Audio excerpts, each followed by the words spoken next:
Success Insight shares the stories of the people with passion and drive who make things happen in the world. Here's your host, Howard Fox.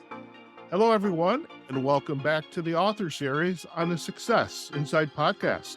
Our guest today is Michael Kutza, founder of the Chicago International Film Festival and author of the autobiographical tell-all book, Starstruck, How I Magically Transformed Chicago into Hollywood for more than 50 years. Published in 2022, last year, Michael pulls back the curtain about his career and dreams of putting Chicago on the map when it comes to international cinema. Michael shares how he and his team magically transformed Chicago into Hollywood for over 50 years. Michael is a rock star in the movie world, having contributed an amazing amount of culture to the world and entertaining hundreds of thousands of filmgoers over the years. Michael, it's an absolute pleasure to have you on the author series on the Success Insight podcast. That is a great intro. I would like to meet that guy.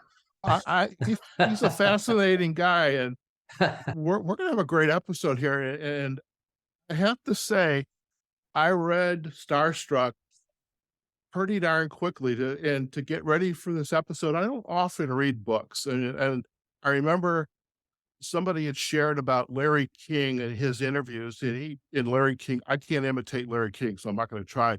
He said, I never read the book because that will somehow influence where this conversation goes. And I know, through our mutual friend, Linda O'Connor, of the famous PR maven in Chicago, and she goes, Howard, you can't interview Michael without reading this book. So I want to tell you, that was my commitment to myself this past weekend. It was a wonderful book. You did a great job. Well, thank you. It's as Michael Douglas says, it's a good read. I love that. And first of all, and by the way, I want to, for our listeners, we are having the video going on as we record this session, and Michael has the most wonderful outfit on it. Right blazoned over his chest is the word Starstruck. And you're like a walking billboard for this wonderful piece of work. I believe in it, and I'm a designer as well, so I might as well design the logo. Sure. There you go. Now, did you put a lot of attention into the actual font that you use and the size? And absolutely. The color? Well, sure. Throughout the 55 years, by the way, of Chicago International Film Festival, I did all the graphics also for a specific look, and it was always a medium Helvetica. Okay. And the colors of the film festival have always been black and white. Red is the accent, and it's a very special red. I love that. It's a vermilion, which is actually a good luck kind of red in the Chinese. Okay. Don't ask me where that came from, but it's true. Well, I have a friend back in Chicago who is in the design world, and all I remember is he was working on my logo, or I had given him my business card. He goes to me, Howard, I love your logo, but it's driving me crazy. And it's like, why is that? And because I had my logo, and you kind of see it up in my banner behind me. It's actually a guy raising his hand with a head. Some people think it's a martini glass with an olive, but who am I? It is what it is. So before we kind of dive into Starstruck, and I don't know, by the way, I hope you're good with time because we're going to go as long as we need to today. If you could share a little bit about your background. I mean, we don't need to go into underneath the rug and see all the cool stuff that's there, but share a little bit with our listeners about your background and what led you into this wonderful world of cinema for over 55 years. Well, first of all, I'm from Chicago. I'm a Chicagoan from the West Side, and I come from a family of doctors: mother, father, aunt, uncles, cousins. Everyone is a doctor. I think my dog was actually studying to be a doctor in a strange way. So needless to say, it's expected for me to become a doctor. So the irony of that is I studied to be a doctor, went to Loyola, pre-med and all, but on the side, I was making movies. Now, how did you suddenly get to making movies as a kid? My mother, a doctor, Now, these are older. I had old parents, and having a female doctor. She was OB-GYN. My dad was a surgeon. Sure. She would travel a lot with her lady doctor friends to conventions and things around the world, and she always carried a movie camera with her. Don't ask Really? me why. 16 millimeter movie camera. Those were big And cameras, by the way. Those were not insignificant. and she's a big woman, so she was able to carry it. She carried it with her, and then she'd come back and she'd throw it on the table. And I was probably about 7 or 8 years old, and she said, "Make this into a movie. The ladies are coming over. The other doctors are coming on Sunday." So here I have access to movie film, and I'm making and adding music and putting on a show for the lady doctors. I got hooked really early in the game making movies. It's really funny.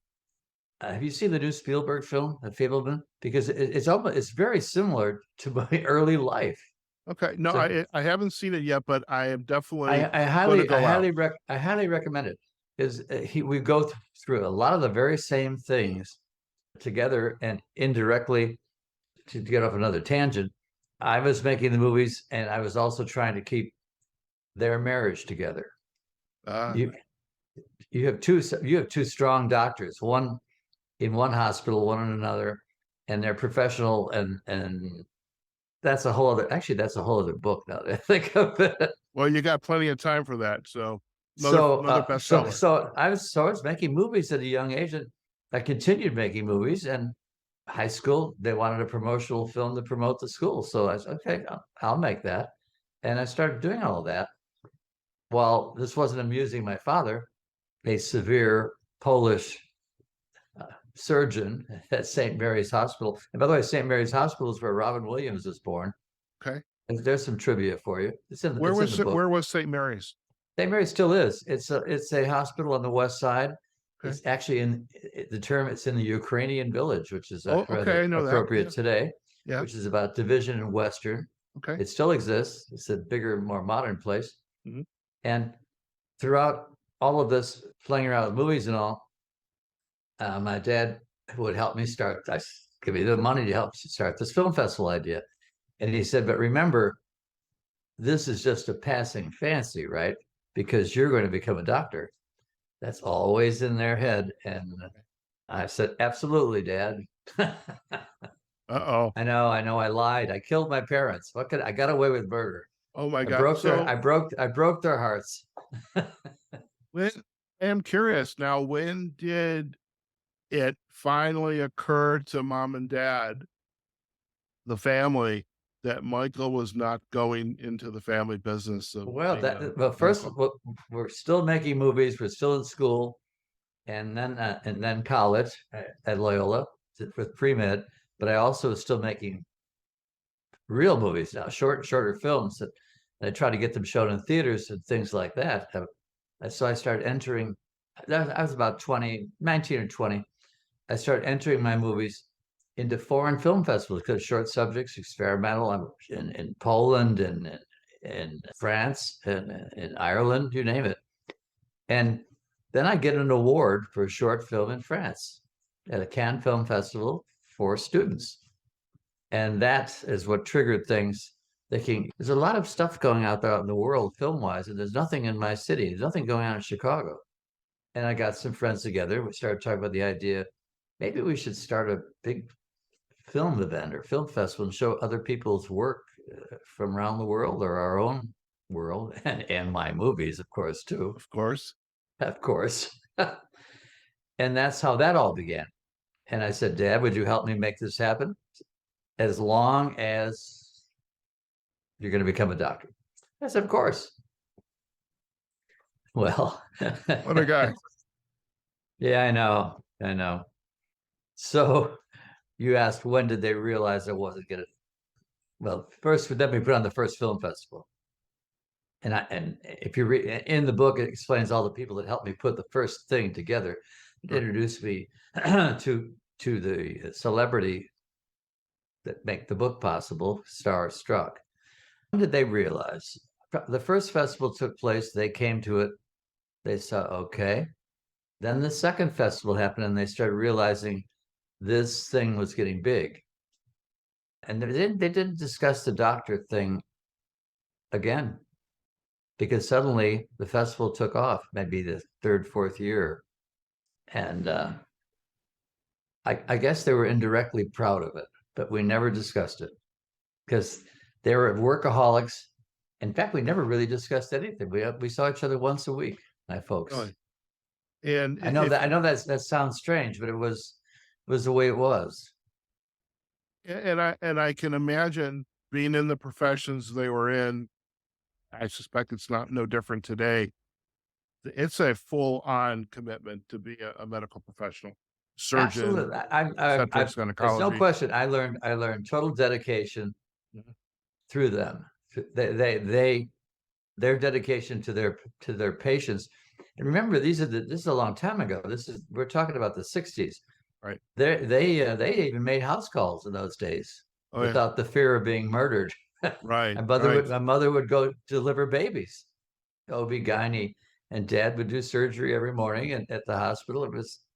They were really, But even after the second or third festival, there was no wink or nod. And look at what our son is doing. no. Nothing. No. I'll tell you something funny. One day, maybe into 5 or 6 festivals, I had to go to my dad's office, and I had really never been to his office. Mm. And you'd have to find out why I went to. It's in the book. I don't want to discuss it on here. We're not going to give away the secrets. Exactly.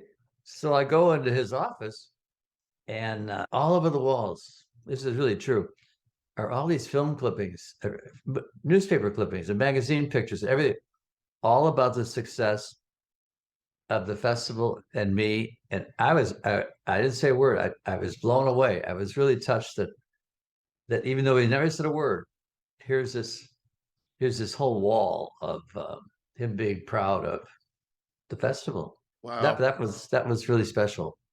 Do you remember, what was it, last year before? I don't know. It was Netflix, The Queen's Gambit. Of course.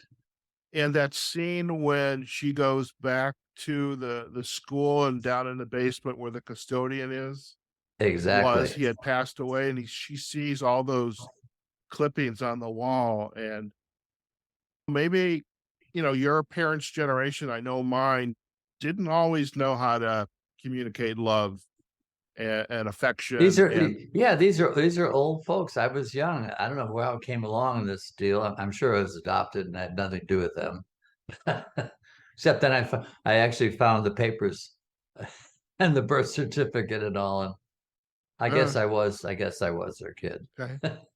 Well, so perhaps given who they were, the time that they were born and raised, but the fact those clippings were there, that communicates a lot. It really did. So the book. We get back to the book. You want to talk about this book, don't you? I know. Well, I want to explain. I want to explain why I did it. Yeah. And what it's all about. But the interesting thing about the Chicago International Film Festival was I would spend about 6 months of the year traveling the world to find these films, to find brand new directors. The whole idea was to introduce new directors, their first film, their second film, and bring them to Chicago with the film and honor them. And so I'd be traveling, you name it. If I'm in Budapest today and I'm in Rome tomorrow, I'm heading to all the film centers, the institutes, the film critics are all helping. Everyone's helping me find the latest film to put this festival together.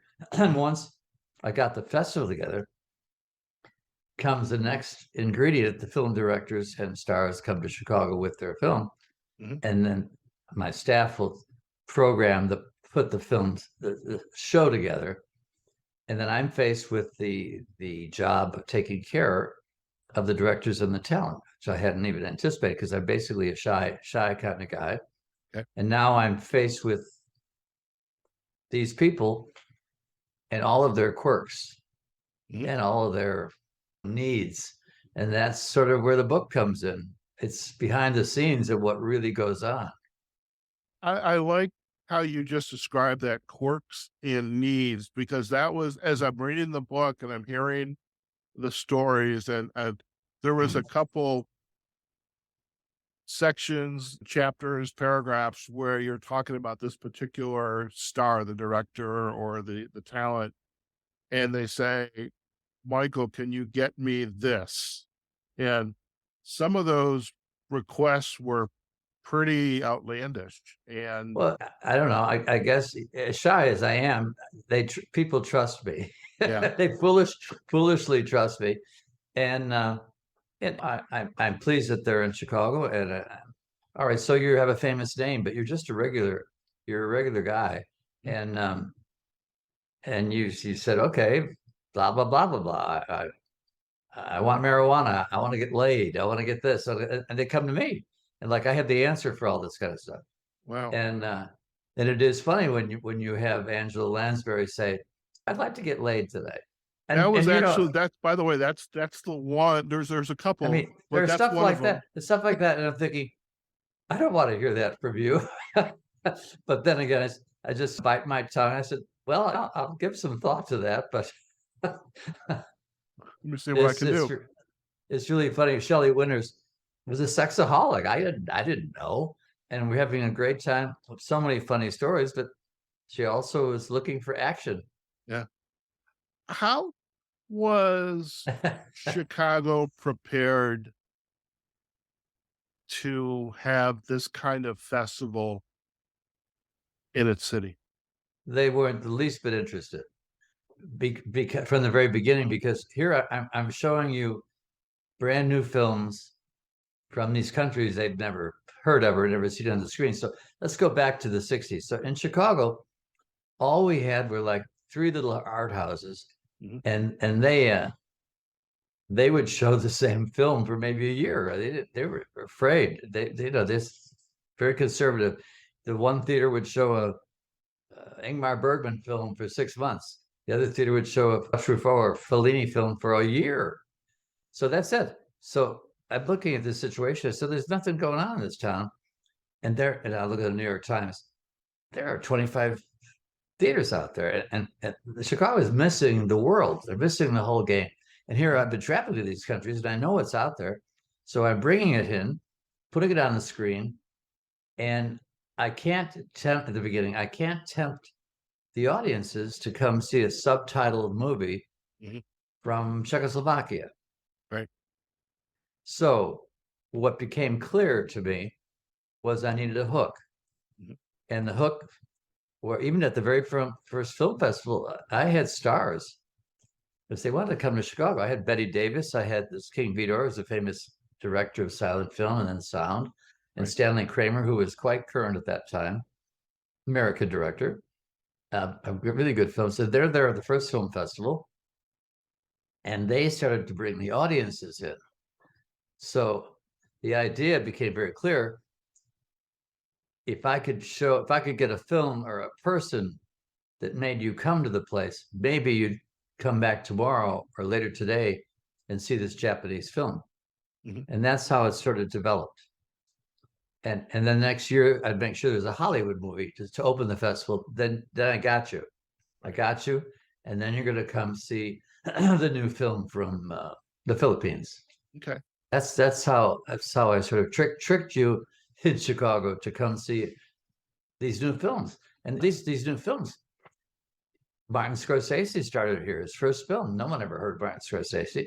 A small little film. He made a film school with Harvey Keitel. Even his team was always in his early game. Yeah. And Bill Friedkin, look at from Chicago boy, showed his first film at the first film festival. Nobody cared, but there it was, and there he was. Very cool. When Yeah. did when did the festivals Take become an off. op? Well, they really took. Yeah. Okay. Let's ask that question, because I was going to ask something a little different. But when do you feel it took off? That we're like, wow. The festival didn't take off until I made it sexy. Okay. What's that? So, well, that didn't happen until about 1967. Okay. Remember, this is I'm 22 years old. I'm a kid. This is a long time ago. And I remember in the book that your partner in launching this, Colleen Moore, said you couldn't be 22 because nobody Right. would. My nobody would- mentor from the very beginning was a silent film star who had retired in Chicago. Yeah. And I had I set up a meeting for saying this lady could help you a lot. She's retired from the business. Her husband just died, and she knows a lot of people, and she might like you. And we had lunch at her house here in Chicago, and we hit it off instantly. And she said, "Well, I have a problem. If I'm going to help you, you're too young. No one's going to believe or trust you because you're 22."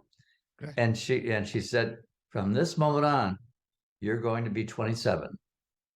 And she gave me these glasses, like these. She worked with Harold Lloyd. These Harold Lloyd kind of glasses. No, nothing in them. Plain glass. She said, "Wear these glasses." And I remained 27 years old for, I don't know, 4 or 5 years. So when people ask me, what is your age today? I really don't know. I've lied about my age such a long time, I never knew anymore. Okay. Don't you ask me my age I will not ask that. I did the math, but I'm not going to ask. So that was it with age and Colleen and Colleen. It's funny because Colleen, if I go backwards, there's a film that just came out 2 weeks ago called Babylon, and Babylon by a director we also introduced his film years ago called La La Land. And Damien was in Chicago, and he has a Damien, whatever his last name is, Chazelle, I believe. He's done Whiplash and a lot of really powerful films. And La La Land got him a lot of Oscars, of course, 6 Oscars. So Babylon covers the silent film days when silence became talkies. And in that, you'll have Colleen Moore, and you'll have Clara Bow, and you'll have that era of those people that I met. Yes, I met them older, but I met them, and they talk about the industry, and that's sort of an exciting part of my life, meeting those people. I would have to say, after reading the book, there was a lot of envy coming out of me. One is that I did not take advantage of the festival when I lived in Chicago. I've spent half my life there. And number two, you met literally the icons of the motion picture industry throughout your entire career, and in the locations like you mentioned in Budapest or Cannes or wherever there are these major festivals. You had the opportunity to go there and interact with the folks that were putting those on, and the directors, and then bring those people to Chicago. Yeah. When did the festivals began to take off 2 or 3 years in? When did you begin to celebrate one of these icons? Let's honor so and so at the festival, or the interesting thing is the very first festival. It may not have been a success with the movies, but we had a big gala award closing night to give some awards and honor a few directors. So the very first festival in 1965 did have an honor of King Vidor, who has Oscars and who did many, many famous silent films and many sound films. And he was there, and we showed all his film clips that we did at a film studio here in Chicago. The whole party, 500 black tie guests at this event. And it was a fabulous, it was at the SNA studio, and the SNA studio was before, just about the same time as Hollywood was starting. It was a real movie studio. Gloria Swanson worked there. Wallace Beery worked there. The Keystone Cops did work there. It's right here in Chicago. It still exists. The SNA Film Studio. Charlie Chaplin made one. It's in Uptown. It's on Argyle Street. It's just down the street from the big old Uptown Theater. Oh, okay. It's still there. It had a couple of sound stages. Now that it's a school, turned into some kind of university for girls, young girls, women, whatever. So we decided, let's have the opening night party on the actual soundstage where it all began. And then we did honor King Vidor at that time.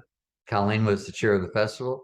It was a remarkable evening, and yes, we had celebrity that first year. Okay. And Now, of course, when, it didn't hurt. It didn't hurt that Colleen was having an affair with King Vidor at the time, sure. because even though she was married, she's had 3 husbands and all that. That's beside the point. King discovered her in silent film in 1926 or 25 when she was a little girl, and their partnership continued throughout her life and her husband's. Wow. Scandal. It's funny. You think of all these stars today screwing around with having 4, 5, 6 husbands and wives. It happened. It happened all the old days too. I have to say, yeah, another consistent theme throughout this book is the word infidelity. Now, marriage. You said it. I never thought about that before. Of course not. Of course not. I Really, I just accepted these things, you know. yeah. Well, and it's interesting too. And a couple of things, just to given the nature of the festival, you accept these individuals, and first they're genius because the ability to take an idea and turn that into a film. I mean, my brain does not work that way, but others, they're very creative. They can do that. They can plan it out, execute it. Just putting on the festival, I imagine. I mean, that's you as a conductor conducting the various members of your team to accomplish whatever tasks that you need to have them Right. accomplish. That's amazing.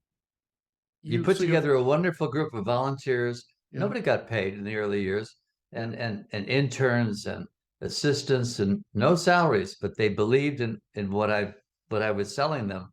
This idea of the Chicago International Film Festival. Mhm. You are And also so many of these kids have gone on to great fame and fortune just by working with us at the festival, well, making their own movies and their own life.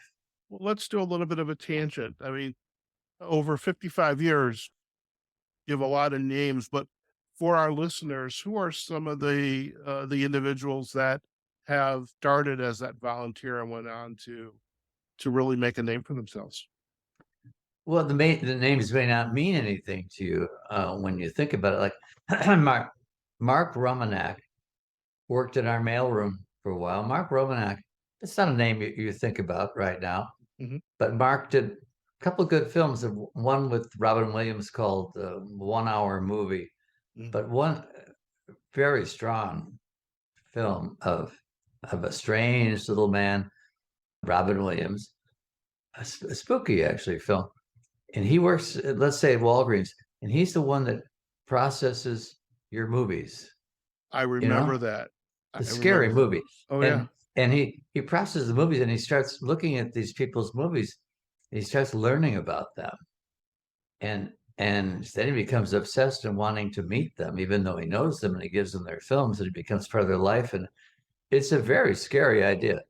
But the other film that Mark did that touched me a lot introduces Andrew Garfield. And I believe the title is something like I'll Never Let You Go or something.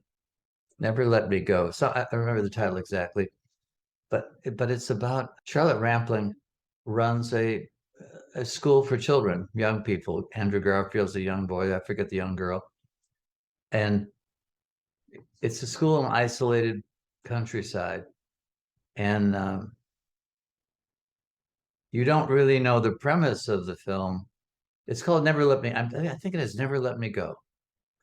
And the premise is, of course, you must never fall in love with each other, and you must never leave the premises, and you never. That's always these movies. You must never go beyond the forest. There's always that kind of a thing. Oh, yeah. And the one young girl and one guy, Garfield, they do fall in love, but that can't be permitted. And you never really find out what's going on until one of them tries to leave the premises.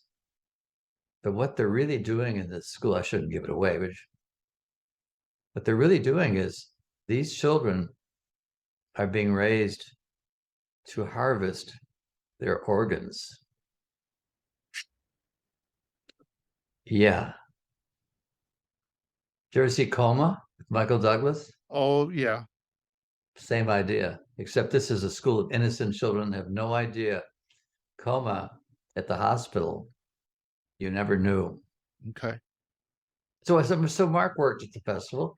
Another Mark Evans was my assistant and programmer. He years later, you read about him in the book. He later becomes the head of production at Paramount Pictures. Okay. He did at least 10 major films. I think his last one was one of those terrible Transformer films, but he did quite well with them. Now, were these individuals and others, when they were volunteering in whatever capacity was needed, were they students of film at, say, Columbia or the? Some were and some absolutely not. Yeah. Okay. Okay. Is But you? then it's so you start interning, and then one young lady right now, I'm thinking back, she was an intern, and over the years she became a programmer, Mhm. and then she became the head programmer, and then as I retired years ago, about 3 or 4 years ago, she is now the artistic director of the festival. So she's actually grown and learned the position. I think she's quite happy being the new me or whatever, Okay. her version of running the festival. Yeah. Was she a film student? I don't think she was a film student. She she was an academic. It's curious because I don't really get to know too much about the personal lives because I just want to get the job done, and you're doing a great job. I don't get into your real life. I was so surprised to realize that she spoke fluent Japanese. I said, where did that come from? Amazing. So when it comes to planning the event, now perhaps well, I'm sure a lot went into the very first event, the very first festival. But as it started to take off, did you literally have to start planning the next event like the day after Yeah, the exactly. festival ended? Exactly. You always do. You don't ever let go. And the moment it's finished, you're already setting up the entire thing. And that's one of the reasons I finally did the book. Mhm. Because you're only as good as your last year. Yeah. And I thought it's hard to keep topping yourself, whether it's Sophia Loren or Jane Fonda, whoever you're honoring. It's hard to keep doing that. I thought I better put all this stuff down because I'm getting old. By the way, I have to share the Sophia Loren story was one of my favorites. That was as I was kind of ticking off. Okay, I like that story. That was very interesting. The story honoring Steven Spielberg and Well, that a, Spielberg was a certain a lot of individual work, shows up. a lot of work, Yeah, yeah. a lot of work. So But you know what? Interesting. These I'm calling it starstruck. I'm not okay, starstruck. right. You are, Yeah, not me, because I'm dealing with these normal to get them away from their agent. These normal human beings, that talented, remarkable people that you respect, mhm. and that's how I'm treating you. I'm not going, oh my God. I'm not a fanboy, you Yeah. know? I definitely am not a fan boy myself, and but I loved how I mean, they were demanding. I mean, anytime I suppose you go into an industry and you have to turn on, for the sake of a better word, and act, perform, and become something that the writer has created for you to act upon. I would imagine some perhaps easily turned that off and were just these warm, loving, caring individuals. Right. Some Yeah. perhaps kept up the facade. It really did surprise me early in the game when I was working with these stars. And I remember the first one where it happened was with Anne Margaret. Mhm. And Anne Margaret, she used to go to Northwestern University for a while here in Chicago. So I was honoring Anne Margaret early in the years. I don't know what year, maybe the 70s, and invited she and her husband, Roger Smith, who was an actor on television, in. And we were having lunch before the big tribute to her that evening. had invited Rex Reed in to do the hosting on stage because they were very close. Rex was a column, I think he's still a column in New York, a gossipy columnist, but charismatic. So Rex is in, and I'm sitting with Anne and her husband Roger having lunch, and it's getting closer to the time for our event. And Roger says to Anne, and I've never witnessed this kind of thing before. He said, it's time for you to become Anne Margaret. Then she left the room. No, I'd never witnessed it. Then years later, I wanted to do an event around. Remember Ann Miller, famous tap dancer, girlfriend of Louis B. Mayer and all that stuff, and all those big old MGM musicals. I was at her house in Beverly Hills trying to convince her to come to Chicago, and she had to figure it out with her mother because her mother lived there, and she was so psychic, and so she had to figure out the stars and all this kind of stuff before she agreed to do it. And she said, "God, I've got to run. I got to run upstairs. I have to become Ann Miller." That's the second time I witnessed it. Okay. That was fascinating to me. I mean, they're. I would imagine some of them were, besides being able to turn on who they needed to become, some were, I imagine, were very down to earth, while others may have just everyone has been. I've been very fortunate that way. Okay. I can't think of, in all these 55 years of these directors and stars, I can't think of any real SOBs that unpleasant people. Have been very good. As you started to craft the book, one thing that I really loved about it, one is the organization of the chapters. They were very readable, consumable. I mean, it was a pleasant. I mean, we are having rain here in Las Vegas, so it's not like I can go out and explore the desert. Does it really rain in Las Vegas? I have never in my life seen rain in Las Vegas. It's right this very minute. Right this very minute. And you don't want to be out in the desert. It's raining money. It rains money, right? From your mouth to God's. As you were organizing this book, and I love the fact that it's very consumable. I mean, I every chapter, I did not get bored. A lot of great tidbits of information and insight, and like, wow, I didn't know that. And I actually had my Google browser open next to it, so anytime you had shared something about somebody or the film, I was then Googling them. So that was wonderful. Thank God for Google.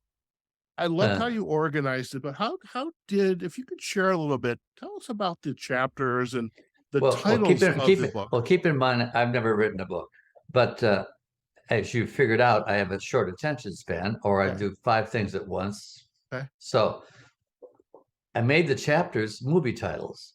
Right. And the movie titles lead you into it. So they're all short subjects.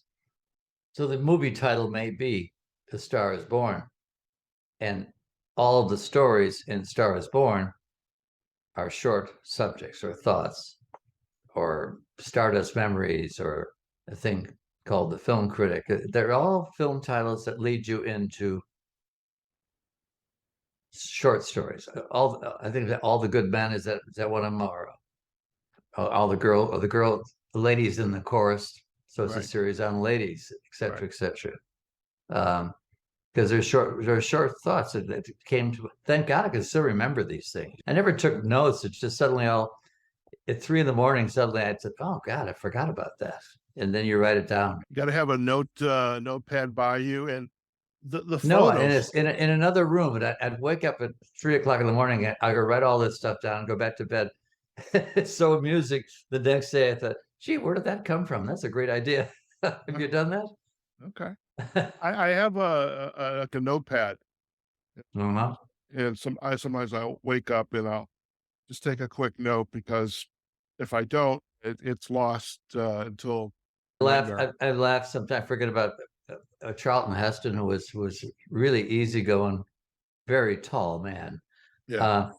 And he was from Evanston, Chicago, Northwestern, and he was happy to come do the festival because I said, "Well, let's do a marathon of all your movies for 24 hours. And you can also come and visit your mother. Mother's alive in Evanston. Absolutely. Just like absolutely. I don't know Charlton Heston from Adam. And he said yes.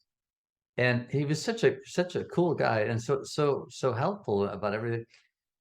So we checked him in a brand new hotel. We just opened. We're always opening a new hotel because we try to get it donated. Right. It was called the Tremont Hotel. It's no longer there. The Tremont Hotel on Chestnut Street. And he would be the first guest to be in the new penthouse. So he arrives and he's too tall. He's too tall for the bed. He's too tall for the penthouse. And I thought, oh my God, what are we going to do? So we sent him out for coffee or lunch or something. Well, we had to bring in new beds and this and that. He's a tall guy. But as we're planning the thing, he said, okay, you're showing all my films. And I'll introduce the beginning, of course. It's just at the Biograph Theater. You've heard of the Biograph Theater. That's where we did the festival there. We did many festival theaters, and that was one of them. But that's where we're doing the 24 hours of Charlton Heston films. And he said, okay, what time do I part the Red Sea? And everything, you had to lay it out time-wise. So you knew everything because you had all these projectionists and different, to do a 24-hour show, which is so expensive, you have to have endless amount of projectionists because the union was very strong back then. Oh, yeah. And I'm asking them to stay all night. And kids would come, they'd bring sleeping blankets in, and they'd stay and watch us. I said, at 3 a.m. He said, I'll be there. I said, okay. And by God, he got himself at 3 a.m. The parting of the Red Sea, we stop it. He introduces it. He goes down there. It's just say he welcomes you all 3 a.m. And then it continued. I thought that's a good guy. That's very nice. That's very good nice. sense of humor. Great pride in it all. Well, and that's another thing I liked about the book is as you were sharing the stories, there's any number of actors out there who, when they showed up, were just all in. Sophia Loren had never been honored before. That's new. She had never come for her Oscar when she got an Oscar. She never came to America for that. She said, I've never been honored before. I'll come do it. It's all new to me.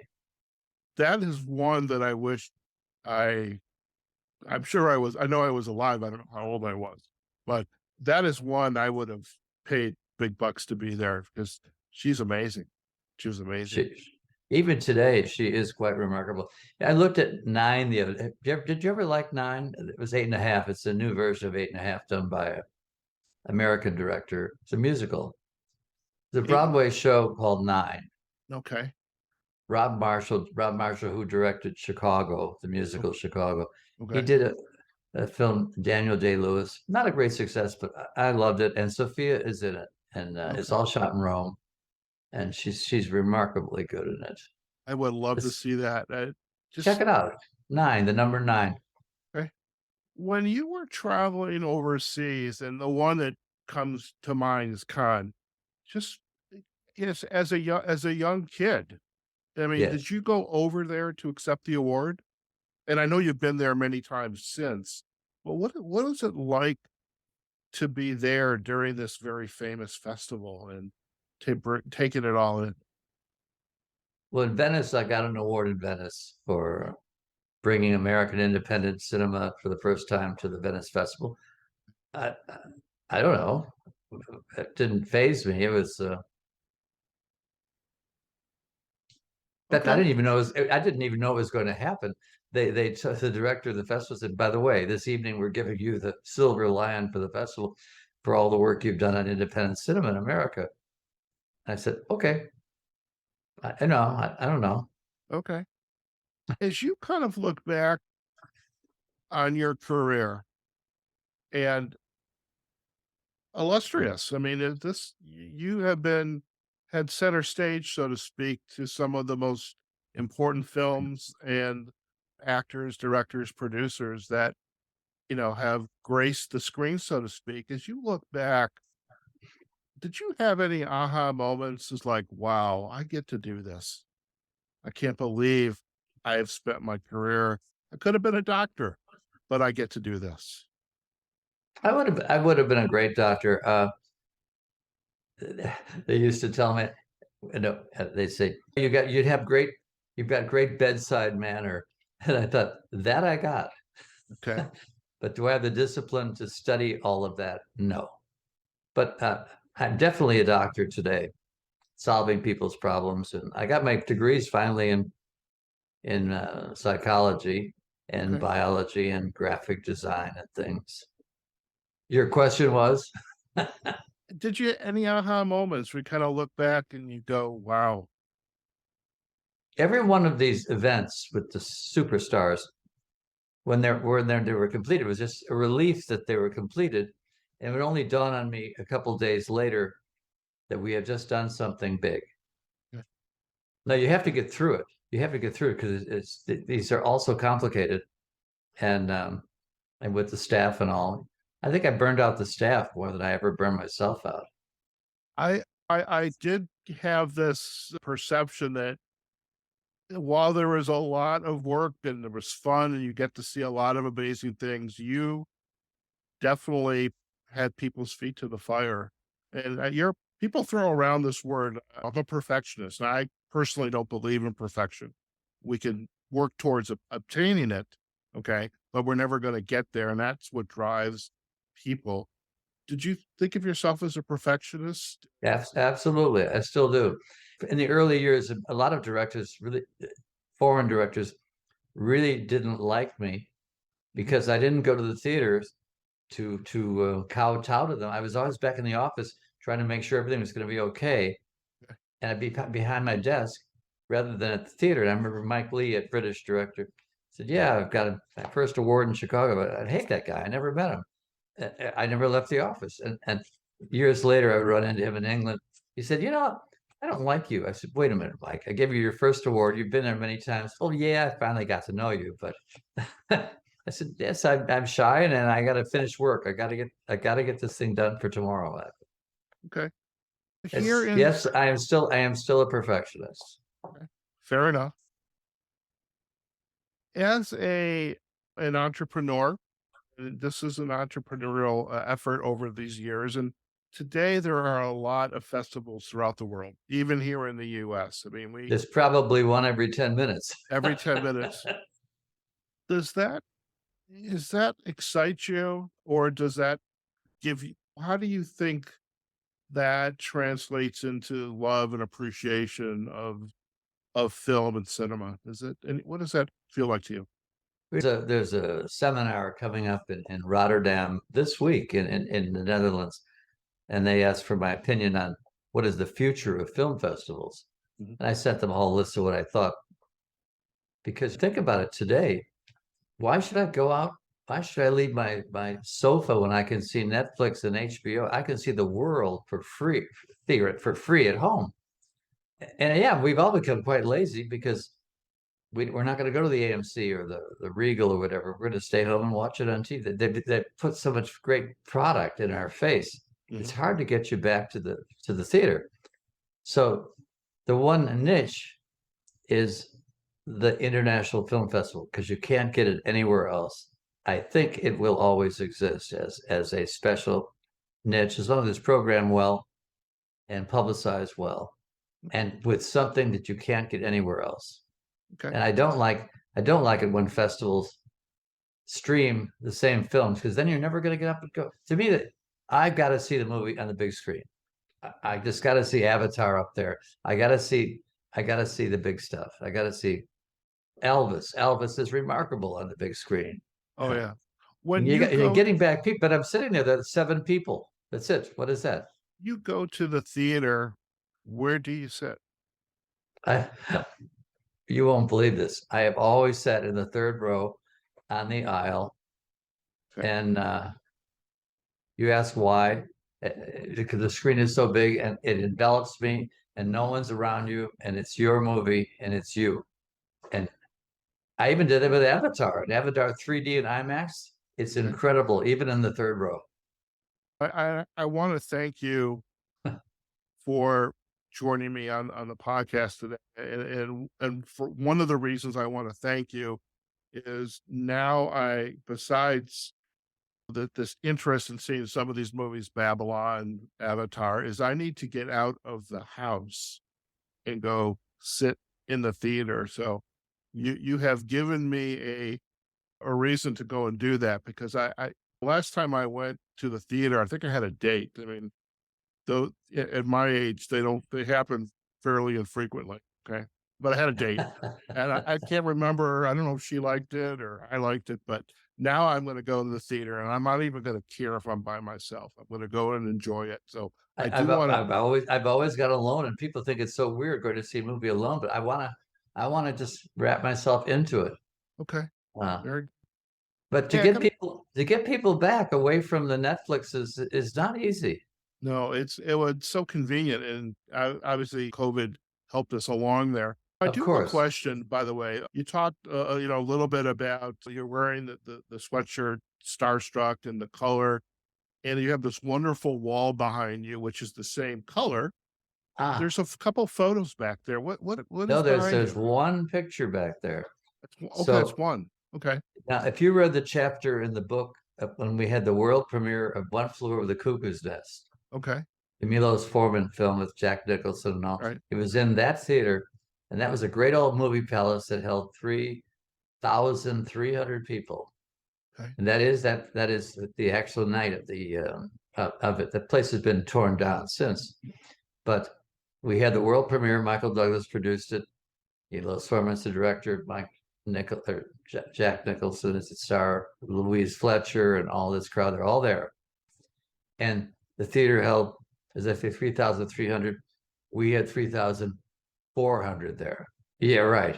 So they're sitting on the floor. They're sitting on the holding on the rafters, and it was a big event. And then, like everywhere in the world today, someone's going to call the police, the fire department, the bomb squad, the riot, and someone did. yeah, It was chaos. And then luckily there was one powerful gentleman in the lobby who was able to talk to them all and calm them down, basically saying, if you close this theater down, you're going to have a riot. You've got 3,400 people storming out of here. It's too dangerous for their safety and yours. You convinced them to go away. We showed the film and we had everyone behave, and it was a remarkable remarkable evenings, and somehow we got through it. wow. And we'll save for And our listeners. Jack Nicholson didn't care because he was so high. He was Yeah, always so high. In those days, I mean, 1975, yeah, he's always smoking and marijuana. Now that's all illegal, and you do it on the sneak, but he's always high. yeah. Well, and we're going to save for our listeners who will go out and buy this book to find out who that very powerful person was. We're not going to share it, but he was, and I also took away very indispensable in these events and being Yeah. very helpful. I can't imagine how difficult it was in a city like Chicago, who very political, very demanding, and having somebody like that was definitely a blessing. Before we head out, Michael, a couple quick questions. You've the book has some great reviews on Amazon and the other sites where you can purchase the copy. When you come across someone who has read the book, how does that make you feel when they kind of share their experience and their aha moment from this book? What is how does that make you feel? Well, first that they even know it existed, and then they bought it. Of course, I'm pleased with that. Um, some will say, "Is that really true about such and such?" And blah blah blah. And I didn't know you were this. I didn't know you. I didn't know about you. Then they now know too much about me, as well as these stars. Um, but most of them say, "What a great read! It was so much fun. I couldn't put it down." That's a Uh, great compliment. yeah. Do you have any advice for someone who maybe they don't have the parents or the doctors and want their child to go into the family profession, but someone who is trying to discover where they're going to be in their professionally, and Well, what's their well, burning. I know you have a very good suggestion. I should go talk to film students and all that about the book, even though I don't think the young film students would understand the stars and all. But my feeling is it's probably a sacrilege. You don't need these film schools. It's when I started making movies, it was hands-on. No one taught me how to make a movie. You just did. And the moment you do it yourself with the camera and it's got to be hands-on. You got to learn how to do it yourself. And you frankly do not have to go to a film school unless you want film appreciation and all of that kind of thing. But hands-on and making a movie is the way to begin now. Writing screenplays and all that, that's something different. Maybe you do need a film school. Maybe you do need to be taught to do that. I wasn't. I just did it. Okay. Well, Now, and did I meet all those filmmakers? Of course, I met them later. Did I later go to when I was working on a TV commercial? I was sitting there with an editor, and I said, "Oh, I've never tried to do that." And you do, but once again, that's hands on. okay. That's my advice. That's great advice, and they get to receive it from Michael Kutza, who is the founder of the Chicago International Film Festival. That's Or as Faye Dunaway, the actress, would say, because she could never remember how to say Kutza, she would always say Michael Hutzpah. I like Michael Kutza, by the way. Which I thought was very funny. Not being Jewish, but I thought it's very funny because you got to have chutzpah to try to pull this thing off. Yeah, as a nice Jewish boy, or I totally appreciated the chutzpah, so I did that. Michael, if our listeners would like to learn more about you and your work, is there a place we should send them to? I actually have a website, michaelkutza.com. Okay. Very good. And for our listeners, do And check it out. If you hit star, I can tell you how to get laid. Okay. I'm joking. I'm joking. You want, by the way, we did not, that was definitely a thread we could have gone down. That was another reason why I wish I had known you way back when I lived in Chicago. My social life would have probably have been just a little different, but I think that opened up a lot of opportunities and misperceptions about you. I mean, you definitely met a lot of characters, and I'm sure there's lots of opportunities. Some But you don't share that stuff with anybody. My God, this is the first time I've ever shared it with anybody. Yeah. So for our listeners, you're gonna love it. You're gonna love it. Michael, I mean, you just brought me to mind. How many even remember the name Jeanne Moreau, this famous French actress? And she was with us on a film jury, and we had honored her one year. And she was quite beautiful in those days. And she comes to my office. I want you to. She had to have a driver because she had to drive these people to the movies. She said, "I want you to fire that driver." I said, "Okay." No explanation. So then I called the guy in because they're volunteers and they're young, and some are film students, some are writing scripts and things. I said, "She wants me to let you go." Yeah, I'm tired of playing with her. She's too old for me.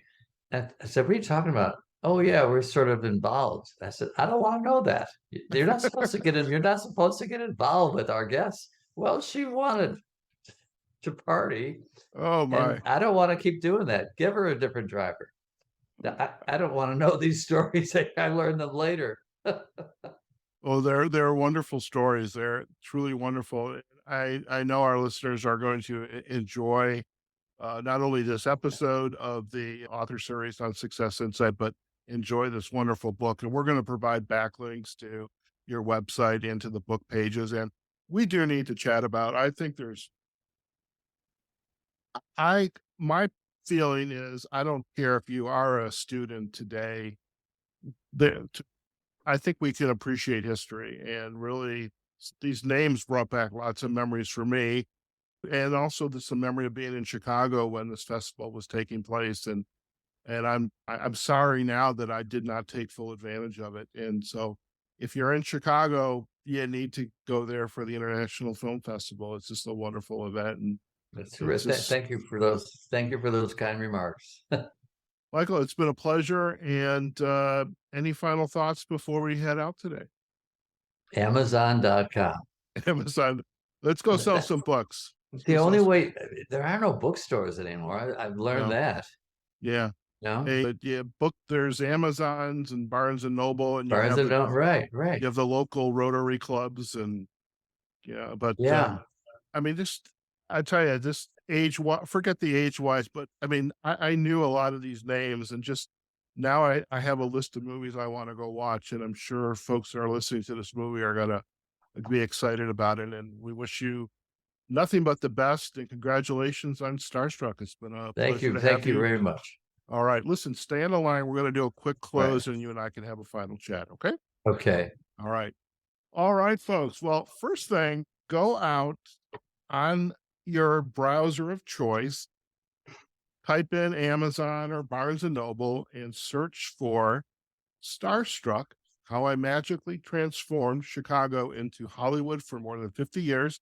The author is Michael Kutza, Kutza. Michael is the founder of the Chicago International Film Festival and the author of this wonderful book. And if you are living in Chicago, and I know this episode, I have a lot of Chicago friends who listen to my podcast, buy the book, go participate in the film festival, volunteer at the film festival if you can. Just a wonderful event, and truly has put Chicago on the map for over 55 years.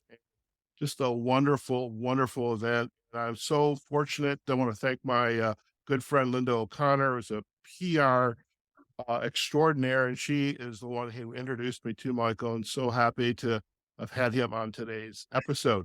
Now, as for us, you can find this episode on successinsightpodcast.com.